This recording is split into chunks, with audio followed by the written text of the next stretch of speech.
Sound সংক্রান্ত কয়েকটি গুরুত্বপূর্ণ বাণী পার্ট 3।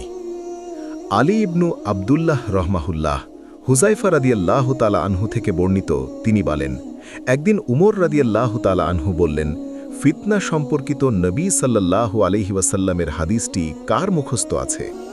হুজাইফা রাদিয়াল্লাহু তাআলা আনহু বললেন, আমি নবী সাল্লাল্লাহু আলাইহি ওয়াসাল্লামকে বলতে শুনেছি যে পরিবার, ধন সম্পদ এবং প্রতিবেশী মানুষের জন্য ফিতনা।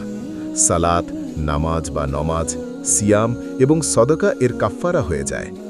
উমর রাদিয়াল্লাহু তাআলা আনহু বললেন, এ ফিতনা সম্পর্কে আমি জিজ্ঞাসা করছি না, আমি তো জিজ্ঞাসা করেছি ওই ফিতনা সম্পর্কে যার সমুদ্রের ঢেউয়ের মতো আন্দোলিত হতে থাকবে। হুজাইফা রাদিয়াল্লাহু তাআলা আনহু বললেন, এ ফিতনার সামনে বন্ধ দরজা আছে। উমর রাদিয়াল্লাহু তাআলা আনহু বললেন, এ দরজা কি খুলে যাবে না ভেঙে যাবে? হুজাইফা রাদিয়াল্লাহু তাআলা আনহু বললেন, ভেঙে যাবে। উমর রাদিয়াল্লাহু তাআলা আনহু বললেন, তাহলে তো তা কিয়ামত পর্যন্ত বন্ধ হবে না।